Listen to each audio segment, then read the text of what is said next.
ألف لام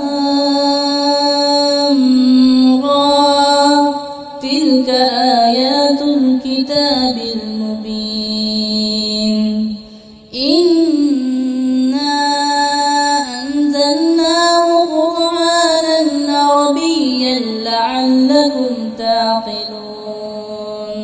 மத்திய அரசே திரும்ப பெறு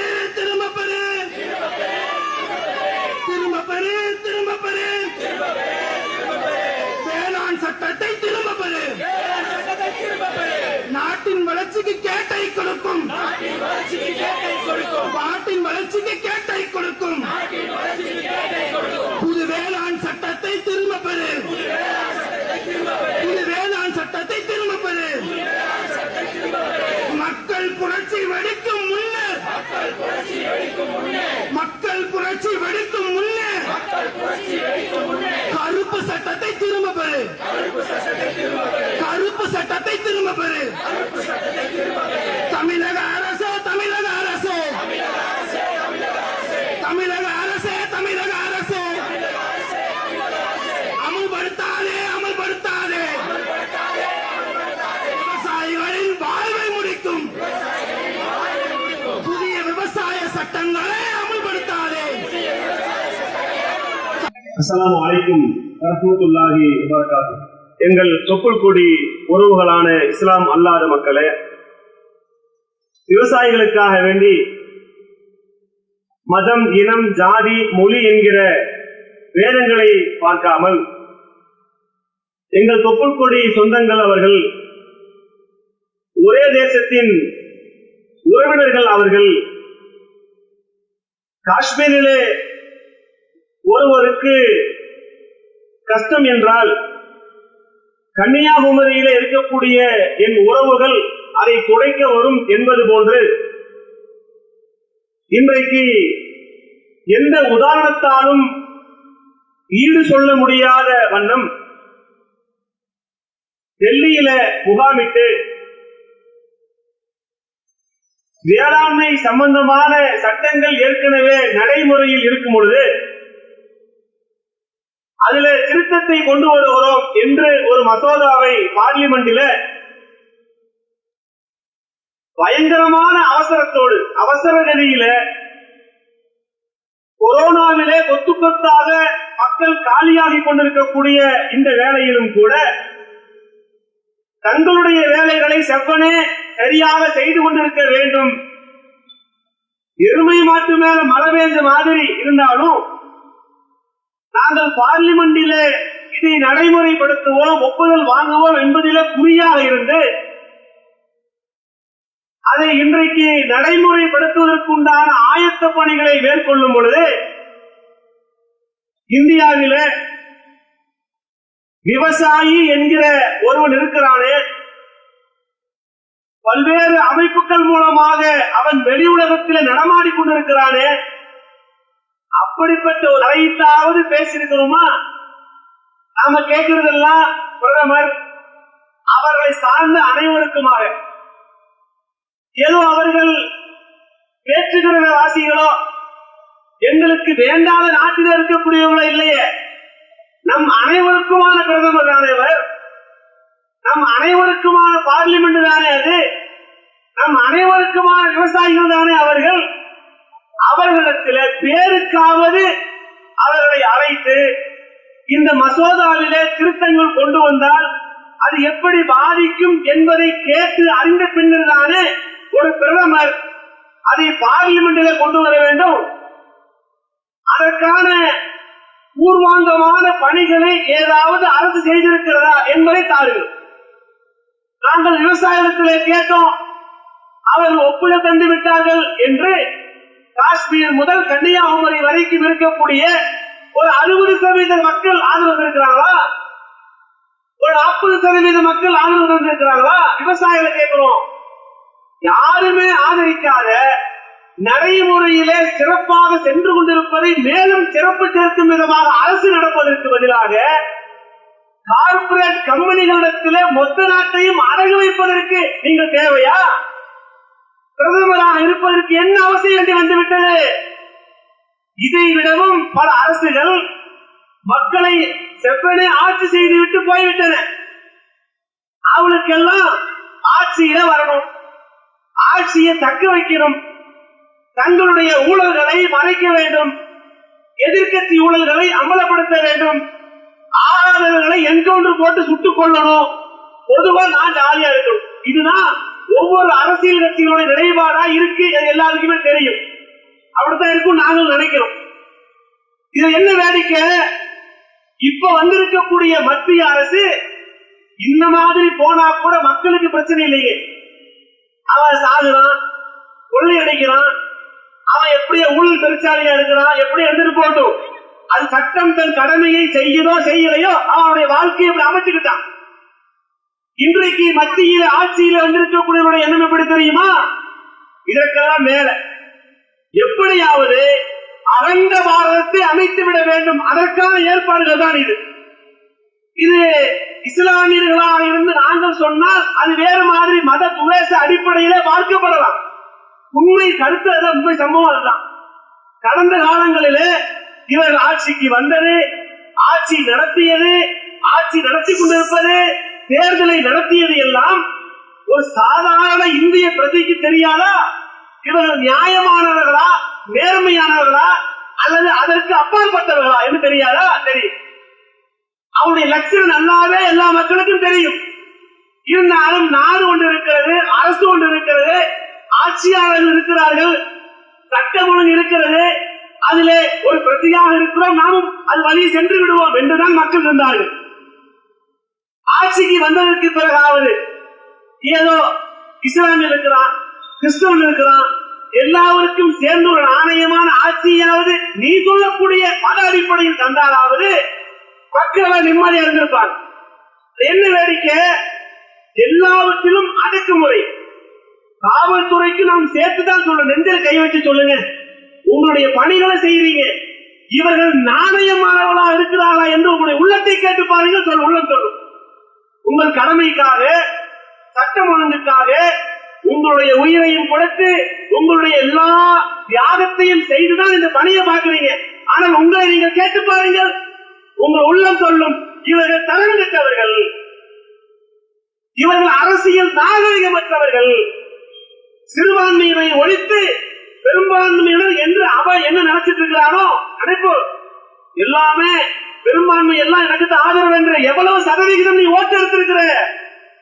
இந்தியாவில மொத்த சதவிகிதம் எவ்வளவு? நீ வாங்கிய ஓட்டு சதவிகிதம் எவ்வளவு? 30% கொண்டு வந்து சேர்த்திருக்கிற, அவ்வளவுதான். இதை வச்சுக்கிட்டு பெரும்பான்மை மக்கள் எங்களிடத்தில் வந்திருக்கிறாங்க, எல்லோரும் ஆதரவு என்று பகல் கிழமைக்காக அதற்கு கிடைத்த சாட்சியை இந்த விவசாயிகள் பாராட்டும். பூனைக்குட்டி இன்னைக்கு வெளியே வந்துருச்சு. நரேந்திர சிங் தோமர் அவர் தான் இந்தியாவுடைய வேளாண்மை துறை அமைச்சர் நினைக்கிறேன். அவர் சொல்றாரு, விவசாயிகளுடைய போராட்டத்தை பார்த்து சொல்லுகிறார், தெரியாம உழவை குடித்தார் போல தெரியும். கார்பரேட் இருக்காங்களே, அந்த கார்பரேட் என்று சொல்லப்படக்கூடிய உலகளாவிய வர்த்தகர்கள் நாட்டை எந்த சங்கரனா எப்படா மக்கள் அமுக்கலாம், கொள்ளை அடிக்கலாம், படிப்பறி செய்யலாம், சாலையிலே நடைபாதை கடையிலே பழங்கள் விற்கிற, காய்கறிகள் விற்கிற, இல்லை சின்ன சின்ன சில்லறை பொருட்கள், மளிகை ஜாமான்கள் விற்கிற எல்லா நடைபாதை வியாபாரிகளையும் நசுக்கி ஒடுக்கி ஒன்றுமில்லாமல் ஆக்கி மொத்த நாட்டையும் அரசு ஆளுகிறதோ இல்லையோ கார்பரேட் முதலைகள் ஆட்சி செய்து கொண்டிருக்கிறதா இல்லையா? யோசனை செய்து பாருங்கள் அன்பார்ந்த சகோதரர்களே. இந்த கார்பரேட்டுகள் என்று சொல்லப்படக்கூடிய உலகம், கார்பரேட்டுகளுடைய உலகம், அதானி அம்பானி இந்த வரிசையில யாரெல்லாம் இருக்கிறார்களோ அத்துணை பேர்களும் அடக்குவது. அந்த அத்துணை பேர்களுக்குமான உலகம் இருக்கிற கார்பரேட் உலகம், அது எங்களை மன்னிக்காது, எங்கள் அரசாங்கத்தை நம்பாது, எங்கள் அரசினர் நம்பிக்கை வந்துவிடும் என்று சொல்லி அவர்களுடைய காலை கழுவி குடிக்கிறாய துரோகி. நாட்டினுடைய வேளாண்மை துறை அமைச்சரா, கார்பரேட்டுகளுக்கு தப்பு சொல்லக்கூடிய ஆளானையே சொல்லு. தன்னுடைய உதிரத்தை வேறவையா சிந்தி சேறு நிறைந்த சாக்கடையில இறங்கி இது வளருமா வளராதா, இது அதாவது வடகிழக்கு பருவமழையில் தப்புமா தப்பாதா, தென்மேற்கு பருவமழையிலே இருக்குமா இருக்காதா என்று தன்னுடைய ஒவ்வொரு நெல்மணிகளையும், தன்னுடைய ஒவ்வொரு பயிர்களையும் தன்னுடைய குருதியை வியர்வையாக்கி வெளியாக்கி இரவு மகள் பார்க்காமல் நமக்காக உழைத்துக் கொண்டிருக்கிறானே, நம்மால் மறக்கடிக்கப்பட்ட விவசாயி, நம்மால் எப்பொழுதுமே நினைவில் வைத்துக் கொள்ள முடியாத ஒரு அற்ப ஜீவன் அந்த விவசாயி.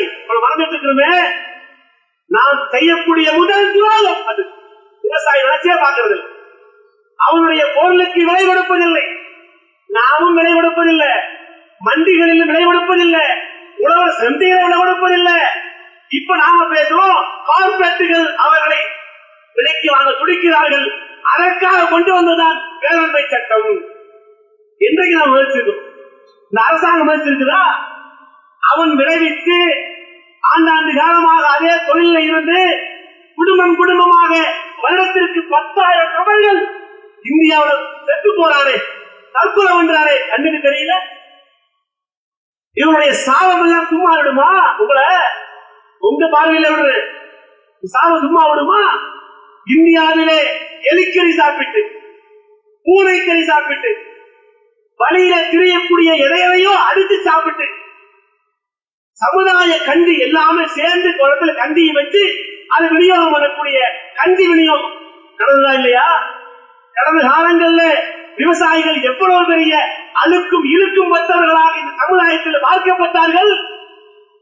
அவருக்கு மட்டுமல்ல போராட்டம், நுகர்வோராக அவங்களுடைய பயிர்களை, நெல்களை, தானியங்களை பயன்படுத்தக்கூடிய நுகர்வோராக நாம் இருக்கிறோமே, நமக்கும் சேர்த்துத்தான் அப்பா ஆப்பு. நாம நினைச்சிட்டு இருக்கோம் டெல்லியில குளிர்ல வாடிட்டு இருக்கிறோம். என் அருமை விவசாயி, ஒரு கவிஞர் தமிழ்ல சொல்லுவாங்கல்ல, கடவுளும் முதலாளி கண்டெடுத்த தொழிலாளி. அவ யாரு? விவசாயி. அது கொஞ்சமாவது ஈவிரக்கம், கருணை, இறக்கம், அன்பு அவன் மேல ஏதாவது ஒரு சதவீதம் இருக்கிறதா? தமிழ்நாட்டில் பாடி வச்ச பாட்ட தமிழகத்துக்கு இன்னைக்கு ஆக்கிட்டு இருக்காரு எடப்பாடி அண்ணன் அவர்கள். விவசாயிகளுடைய தோழன், விவசாயிகளுடைய குடும்பம் என்று சொல்றீங்களே, என்ன குடும்பம்? விவசாயத்தை பற்றி ஏதோ 2 வரையில் ஏதோ பேசுங்க பார்ப்போம். நீங்க பேசுறத டிரான்ஸ்லேட் பண்றதுக்கே ஒரு ஆள் கூட வேணும் போல தெரியுது. அந்த அளவுக்கு முதன்மை பணியாளராக, தமிழகத்தினுடைய முதன்மை பணியாளராக நீங்க அரசியல்ல, உங்களுடைய கட்சியில, ஆட்சியில முதலமைச்சர் தான். ஆனால் தமிழக மக்களுக்கு நீங்க தான் முதல் செல்வன், நீங்க தான் முதல் பணியாளர், நீங்க தான் தமிழகத்திற்கு இல்ல இந்தியாவுக்கு எல்லா நிலைகளிலேயே தொழில் தலைநகரமாக வளர்ச்சி இறந்த மாநிலங்களிலே அதற்கு முன்னிலைப்படுத்துவதற்கு பாடுபட்டவராக நீங்களோ முன்னால் இருக்கக்கூடிய ஆட்சியை யாரும் இருந்து விட்டு செல்லலாம். ஆனால் இன்றைக்கு தமிழக மக்களுக்கு, இந்திய மக்களுக்கு ஒரு பாதிப்பு என்று சொன்னால் முதலில் பொருள் கொடுக்க வேண்டிய நீங்கள் எந்த மாதிரி தூங்கிட்டு இருக்கிறீங்க? யாருடைய காலை பிடித்துக் கொண்டிருக்கிறீர்கள்? மத்திய அரசாங்கம் ஆட்சிக்கு வந்தவுடனே உள்துறை செயலாளருடைய வீட்டில, அலுவலகத்துல, உங்களுடைய மந்திரிகளுடைய வீடுகள்ல எல்லாத்திலும் ரெய்டு அடிச்சனால, உங்களுடைய ஆவணங்களை கையில வைத்திருக்கிறதுனால, உங்களுடைய வண்டவாளம் எல்லாம் தண்டவாளத்தில் ஏற்றிவிடப்படும் என்பதனால வரக்கூடிய மே மாசம் இன்ஷா அல்லாஹ் நாடினால் ஒரு எலெக்ஷன் வருமே, அதற்கென்றான முன்னேற்றத்திற்கு, தொகுதி பங்கீட்டுக்காக, அதில் அரசியல் செய்வதற்காக பிஜேபியை தமிழ்நாட்டுக்கு எப்பாடுபட்டாவது கொண்டு வர வேண்டும் என்று ராஜேந்திர பாலாஜி உட்பட எல்லாம் பேசிட்டு இருக்கிறாங்களே, அந்த கனவை நிறைவேற்றுவதற்காக பாடுபட்டுக் கொண்டிருக்கிறீர்களா? நீங்க கட்சிகளை பேரை மாற்றிட்டு போயிட வேண்டியதானே? உங்களுக்கும் ஓபிஎஸ் அண்ணனுக்கும் ஏற்கனவே இருக்கிற லடாய் போதாதா? கட்சியையாவது காப்பாற்றுங்க. உங்களுடைய கட்சிக்காகவும் உங்களுடைய ஆட்சிக்காகவும் முஸ்லிம்கள் பாடுபடவில்லையா? அந்த ஆளுநத்தில் இருக்கிறோம். ஆனால் இப்ப கேட்பது முஸ்லிம்களுக்கு மட்டுமல்ல, மொத்த இந்திய பிரஜையாக இருக்கக்கூடிய விவசாயிகள் அனைத்துடைய சார்பாக கேட்கிறோம். அண்ணே, விவசாய குடும்பத்தில் வந்திருக்கக்கூடிய எடப்பாடி அண்ணன், இந்த தமிழகத்தில் அதை அமுல்படுத்த மாட்டோம் என்று நீங்கள் அறிக்கைவிட வேண்டும் எங்கள் சார்பாக கேட்டுக்கொள்கிறோம். இந்த தமிழகத்தில் எப்படி மகாராஷ்டிரா அரசு ஆண்மைத்தனமாக அறிவித்ததோ, பஞ்சாப் மாநிலம் அறிவித்ததோ, கேரள அரசாங்கம் அறிவித்ததோ, அதை போல தமிழக அரசாங்கம் அறிவிக்க வேண்டும். வேளாண் சட்ட திருத்த மசோதா இருக்கு இல்லையா, இருந்தபடியே விட்டுருங்க. எந்த திருத்தத்தையும் கொண்டு வந்து கார்பரேட்டுக்கு ஒப்படைத்து விடாதீர்கள் என்று ஜமாத்தின் சார்பாக இல்ல, முஸ்லிம்கள் சார்பாக இல்ல, ஒட்டுமொத்த தமிழக பிரஜையினுடைய சார்பாக நாங்கள் கேட்டுக்கொள்கிறோம். இது ஒண்ணுங்க. இது என்ன தெரியுமா, இந்த அரசியலுடைய உள்நோக்கம் என்ன தெரியுமா? இந்த மக்கள் அல்லாம எல்லா மக்களும் நல்லா புரிஞ்சுக்கணும். நினைச்சிட்டு இருக்காங்க எப்படி எல்லாம் இந்த போராட்டத்தை கொச்சைப்படுத்துவாங்க தெரியுமா? இனிமேலே இனி வரக்கூடிய நாட்கள்ல பாருங்க, இந்த சிஏஏ, என்ஆர்சி இந்த மாதிரி சட்டமெல்லாம் வந்துச்சு இல்ல, சிறுபான்மையை ஒழித்து நாசப்படுத்தி ஒண்ணுமில்லாம ஆக்கணும். அவனை இன்னைக்கு இருக்கக்கூடிய தலித்து மாதிரி ஆக்கி அவனுடைய கல்வி அறிவை பறிச்சு அரசியல் உரிமையை பறிச்சு அவனுடைய அனைத்தையும் பொருளாதாரத்தை முடக்கி இருக்கக்கூடிய இடமில்லாம நாடு வழியாக அவனை அந்த சிறைச்சாலையில, திறந்தவெளி சிறைச்சாலையில அடைக்க வேண்டும் என்று முயற்சி எடுத்துக் கொண்டிருக்கிறானே. என்ன செஞ்சான்? மக்களுடைய தன்னெழுச்சியான போராட்டம். யாரும் கூப்பிடல, யாரும் தூண்டல. ஜமாத்தோ இயக்கமோ கட்சியோ யாரும் எதை கூப்பிட்டாங்களா? அதுக்கு எந்த ஆதாரமும் இல்லை. மக்களாகவே வந்தாங்க. ஷாஹின்பாக் என்று ஒவ்வொரு மாநிலத்திலேயும், ஒவ்வொரு மாவட்டத்திலேயும், ஒவ்வொரு ஊர்களிலேயும் நடந்துச்சு. பார்த்தா ஆடா, இந்திய சுதந்திர போருக்கு பிறகு இந்தியா முழுக்குமான ஒரு போராட்டம் சிஏஏ, என்பிஆர், என்ஆர்சிக்கான போராட்டம். அதை இருக்கக்கூடாது. இந்த இந்திய மக்களை பிரித்து வர்ணத்தின் அடிப்படையிலே, ஜாதியின் அடிப்படையிலே பிரித்தது மாதிரி சிறுபான்மையினர் என்று சொன்னால் ஒதுக்கப்பட்டவர்கள், சிறுபான்மை என்று சொன்னால் அடக்கப்பட்டவர்கள், அடக்குமுறைக்கு உள்ளானவர்கள், தாழ்த்தப்பட்டவர்களை போன்று இந்த நாட்டினுடைய இரண்டாம் குடிமக்களை போன்று நடத்தினார்களே. இதற்கு மிகப்பெரிய விலையை கொடுக்க வேண்டியிருந்துச்சு.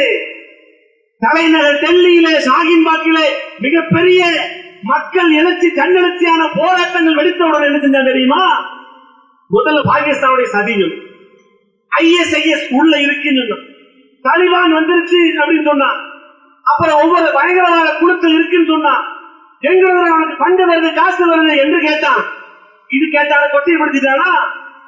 இரண்டாவது வன்முறையை கொண்டது. அமைதியான, ஜனநாயகத்துக்கு உட்பட்ட, சட்ட ஒழுங்கு பிரச்சனைக்கு உட்பட்டு அது ஏற்பட்டு விடக்கூடாது என்று அமைதியாக போராடிய மக்கள் மீது இங்கிருந்து கல்லறியது, செயல்படுத்தி வீசுறது. இந்த மாதிரி போராட்ட களத்திலே எதிர் போராட்டம் என்று வந்து நல்ல நிலையிலே அமைதியான மக்கள் மீது வன்முறையை கட்டவிழ்த்து விட்டு அந்த பணியை முஸ்லிம்கள் மீது போட்டது. முஸ்லிம் மட்டுமா போராடினா? எவ்வளவு பகுத்தறிவு சிந்தனை உள்ளவர்கள் போராடினா? இந்த சரித்திரம் சொல்லி காட்டுறோம். இதை கொச்சைப்படுத்தி வன்முறையாக ஆக்கி பாகிஸ்தான் சதி இருக்குது என்று சொல்லி மக்கள் மீது வன்முறை வெறியாட்டத்தை ஊட்டி அங்கிருக்கக்கூடிய வடமாநிலத்தில் இருக்கக்கூடிய டெல்லி போலீசாரை விட்டு ஓட அடித்து துரத்தினார்களே. அந்த எதிராளிகள் மூலமாக துப்பாக்கி விட்டு சுட்டான அவன் மீது இன்னைக்கு வரைக்கும் வழக்கு இல்ல.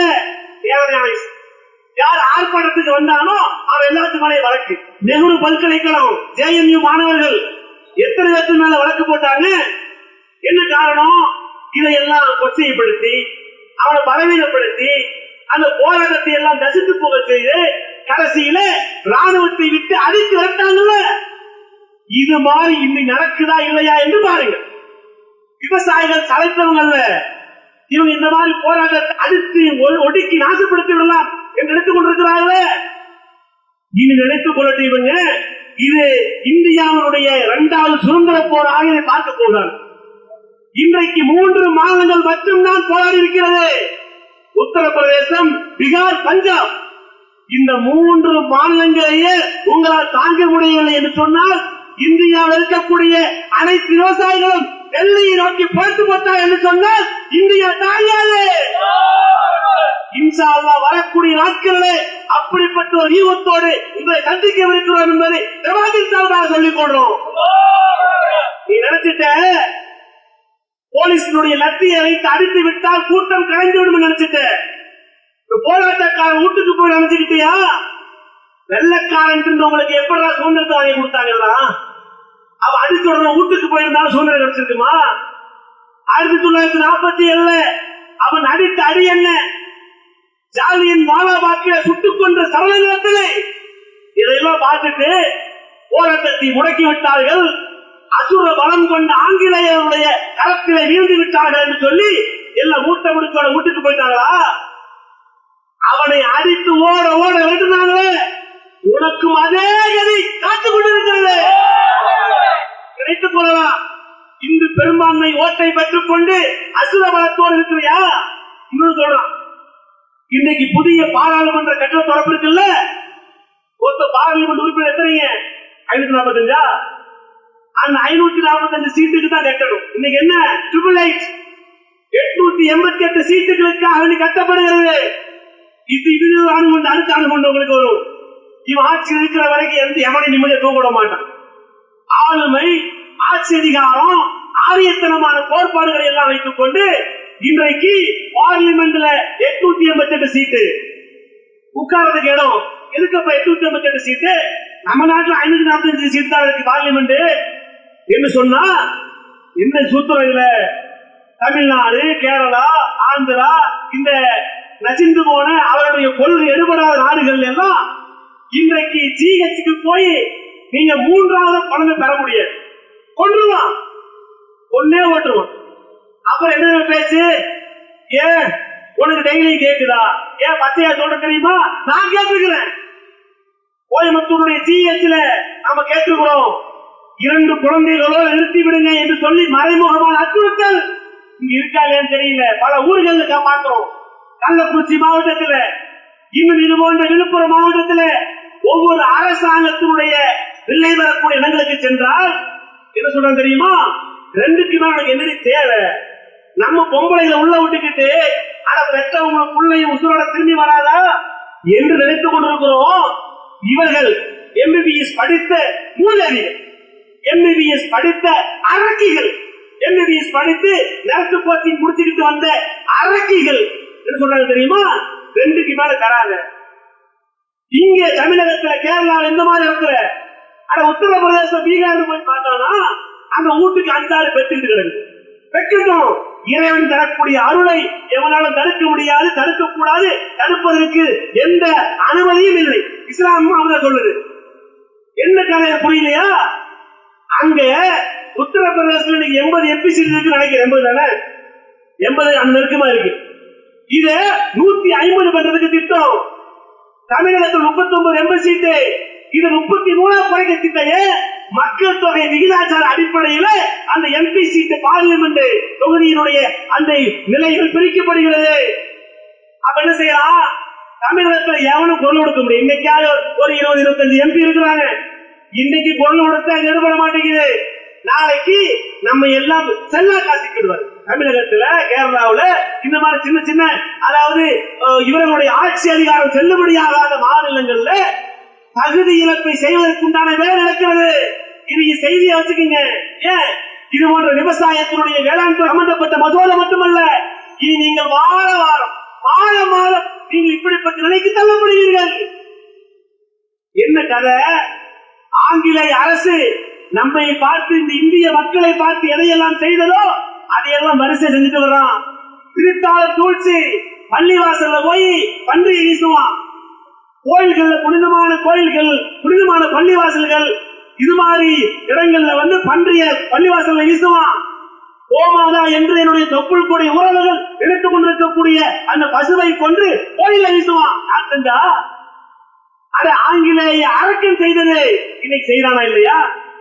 நம்மை பிரிப்பதற்கு நம்மிடத்திலே தேசியவாத, பிரிவினைவாத சக்திகள் செயல்படுகிறதா இல்லையா? அவன் சொல்ல நம்மள சொல்லும் பயங்கரவாதி, தீவிரவாதி. உசாமா வீட்டில் குடும்பம் நடத்திருக்கிறோம். இவன் எடுத்த வாங்கி சொல்லிடுவான், முஸ்லிம்கள் இப்படித்தான், தீவிரவாதிகள் இப்படித்தான், இஸ்லாம் தீவிரவாதி சொல்லுவதில்லை, ஆனால் செய்வதெல்லாம் இஸ்லாமியர்கள் என்று பெரிய ஒரு தத்துவமாக சொல்லும். அது அயோக்கிய பெயர்களா? நீ என்ன செஞ்சிட்டு இருக்கிற?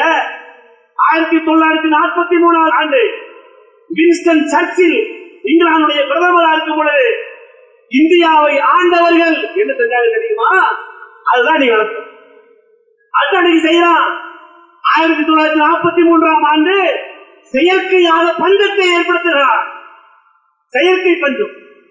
இயற்கையாக ஒரு பஞ்சம் வரும், தானிய விளைச்சல கம்மியாயிரும், உணவு பற்றாக்குறை ஏற்பட்டு போயிடும், பல பேர் சாவான். இது இயற்கையிலேயே சில வருது. ஆனா இந்த அயோக்கிய பைய செயற்கையான பஞ்சத்தை உருவாக்கணும். நம்மை ஆண்டு காலமாக அடிமையாக வச்சிருந்தானே இந்த வெள்ளக்கார ஏகாதிபத்தியத்தினுடைய அடுத்த அடிவரடியாக அடுத்த சங்குநாதமாக இருக்கிறாங்க இவங்க. எப்படி 1943 மேற்கு வங்கத்தில் செயற்கை பஞ்சத்தை ஏற்படுத்தலாம். வேண்டுமென்றே விளைந்த பயிர்கள் அனைத்தையுமே கொள்முதல் செய்து கொண்டு இங்கிலாந்துக்கு அனுப்பிச்சுட்டான். பல நாடுகளுக்கு ஏற்றுமதி பண்ணலாம். விவசாயிகளை பட்டினி போட்டான். வேளாண்மை துறையில சிறந்து விளங்கிய மேற்கு வங்க மக்கள் பட்டினியாக செத்தான். வேண்டுமென்ற எல்லா பயிர்களும் விளைந்தது. நிலங்கள் எல்லாம் நல்ல நிலையில செழித்து வளரக்கூடிய நிலங்கள், பச்சை பசேல் என்ற விவசாய பூமி எல்லாமே வேண்டுமென்று அழிவுக்குள்ளாக்கி எத்துணை மக்கள் செத்துருக்காங்க நினைக்கிறீங்க? 100 பேர் செத்தாங்களா? 1000 பேர் செத்தாங்களா? லட்சம் பேர் செத்து எத்தனை லட்சம் செத்துச்சு? 70 லட்சம் மக்கள் செத்தாங்க. வரலாறு தெரியுமா? 70 லட்சம் மக்கள் தங்களுடைய உயிரை மாய்த்தார்கள். யாரு? இங்கிலாந்து நாட்டில் இங்கிருந்து வந்து நம்மை அடிமையாக்கி செயற்கை பஞ்சத்தை உருவாக்கி எல்லா பொருள்களையும் ஏற்றி கொண்டு போய் இங்கிலாந்துல வச்சுக்கிட்டு கப்பல் கப்பலாக கண்டெய்னராக ஏற்றுக்கொண்டு போய் நம்முடைய அனைத்து வளங்களையும் அழித்து ஒழித்த நாசகார சக்திகள் ஆங்கிலேயர்கள். அப்படிப்பட்ட நிலையை கொண்டு வராங்க இல்லையா? எப்படி கொண்டு வருவான்? உங்களுடைய அனைத்து தானியத்தையும் கார்பரேட்டுக்கு விட்டுட்டான். அதானி அக்ரிகல்ச்சர் ஒரு பிரைவேட் லிமிடெட் அவன் நடத்துறான். இந்த நாட்டுல 14 இடத்துல பயங்கரமா விஸ்தாரம் இருக்கக்கூடிய, அதாவது மிகப்பெரிய அளவுல எடுத்து வைக்கக்கூடிய கிடங்குகள் உடல் அது ராட்சச அளவுல இருக்கு. பல்லாயிரக்கணக்கான மெட்ரிக் டன் உணவுகளை பதுக்கி வைக்கக்கூடிய, பாதுகாத்து வைக்கக்கூடிய மிகப்பெரிய குடோன்களை கட்டியிருக்கிறான். இருக்க வேண்டி அதை வாங்கி அப்படியே வச்சு மாணவியர்களுக்கு தரதுக்கா? இல்ல. இன்னைக்கு நல்லா தெரிஞ்சுக்கிறேங்க. வெங்காய விலை ஏறிச்சா, பருப்பு விலை ஏறிச்சா, அரிசி ஏற்றிட்டானா வெங்காயம், பருப்பு, எண்ணெய் இதர பொருள்களை எல்லாம் அத்தியாவசிய பொருள்கள் என்கிற பட்டியலில் நீக்கிட்டான். இது பல பேருக்கு தெரியாது. அதுல அத்தியாவசியம் நமக்கு என்ன கிடைக்குது? அத்தியாவசியம் என்று சொன்னால் அதை பதுக்க முடியாது, எடுத்து வைக்க முடியாது. அத்தியாவசிய பொருள்களை பதுக்கினார் என்று சொன்னால் அவர்களுடைய சட்டம் பாயும், தண்டனை பெறுவார்கள், பதுக்கல் பெறல் என்று உலகம் புரிந்து கொள்ளும். ஆனால் அத்தியாவசியமான பொருள்கள் என்கிற பட்டியலில் நீக்கிட்டேன்னு சொன்னானா அது எவ்வளவு வேணா ஸ்டாக் வச்சுக்கலாம், எவ்வளவு வேணா விளையாட்டி வித்துக்கலாம். அதைத்தான் இந்த கார்பரேட்டுகள் விவசாயத்தை நடத்த வாங்குவான், தானியத்தை வாங்குவான், சேமிச்சு வைக்குவான், அவன் நடத்த விலைக்கு விற்பான். இன்றைக்கு பாக்கெட்ல சின்ன சின்ன பொருள்கள், கேரட்டு, வெண்டைக்காய், பீட்ரூட், கத்திரிக்காய் இந்த மாதிரி 20 ரூபாய் 30 ரூபாய் விற்கிறாங்க. இந்த ஒரு பாக்கெட் நீங்க 2000 ரூபாய் கொடுத்து வாங்கக்கூடிய நிலைமையை அவர் உருவாக்குவார்கள். நம்ப முடியுமா? இதற்கு தவிர டெல்லியிலே விவசாயிகள் போராடுகிறார்கள். அந்த போராட்டத்திற்கு தமிழ்நாடு தவ்ஹீத் ஜமாத் சார்பாக மிகப்பெரிய ஆதரவை தந்து இனி வரக்கூடிய காலத்திலே அந்த விவசாயிகளுடைய நலன் இந்த அரசாங்கம் கவனிக்கப்பட வேண்டும், அவருடைய நலனை கருத்தில் கொள்ள வேண்டும். தமிழகத்தில் குறைந்தபட்சம் தமிழகத்திலே இந்த வேளாண் திருத்த சட்டத்தை இங்கு அமல்படுத்த மாட்டோம் என்று தமிழக அரசாங்கம் உடனடியாக அறிக்கை விட வேண்டும். அது மட்டும் இல்லைங்க, இன்னைக்கு 8 வழிச்சாலை அண்ணன், நம்ம அண்ணன் தான் சொல்றேன், முதலமைச்சர் சொல்றோம். அவ உண்மையான ஒரு விவசாயி இருந்தானா தன்னுடைய இடம் போகும்போது எவ்வளவு வலிக்கும். ஏன் இந்த நாட்டினுடைய வளர்ச்சி திட்டத்தை வேற எப்படியுமே நம்ம சரி காண முடியாதா? அந்த 8 வழிச்சாலை இப்படித்தான் போடணும்னு ஏதாவது விதி இருக்குதா? வேற மாற்று ஏற்பாடு ஒன்றுமே இல்லையா? விவசாயிகளுடைய நடத்தை பிடிங்கி ஆண்டாண்டு காலமாக அனுபவித்த இந்த அந்த அனுபவ உரிமை எல்லாம் பறிச்சு அப்படிப்பட்ட சாலையை போன என்ன இருக்கு? அது வேறு பல வழிகள் இருக்கிறது, வேறு சிறந்த எளிமையான முறைகள் இருக்கிறது. எல்லோரும் முட்டா பசங்களா? அங்க வசிக்கிறவன், வாழ்றவன், விவசாயம் பண்றவன், பொதுமக்கள் எல்லாமே முட்டாள்களா? ஒன்றுமே உதவாக்கரைகளா? அப்படிப்பட்ட மக்களைத்தான் தமிழ்நாட்டில் நீங்க வாக்களித்திருக்கீங்களா? அப்படி அல்ல. தனக்கு அறிவு இருக்கிறது, தனக்கு அதிகாரம் இருக்கிறது என்பதற்காக வேண்டி அடிமட்ட மக்களுடைய உரிமையை பறிப்பதற்கு யாராவது முன்வந்தால் மக்கள் சக்தி வலிக்கும். மக்கள் சக்தியை திரட்டி ஓட ஓட உங்களை ஆட்சி கட்டிலிருந்து அகற்றுவோம். இந்த வேளாண் மசோதா சட்ட திருத்தத்தை இங்க கொண்டு வந்தாலும் நிலைமை அதுதான். ஒட்டுமொத்த மக்களையும் திரட்டி உங்களுக்கு எதிராக எங்களுடைய கடைசி மூச்சு இருக்கக்கூடிய வரைக்கும் இதற்காக போராடுவோம் என்று சொல்ல முடிக்கிறேன். அஸ்ஸலாமு அலைக்கும்.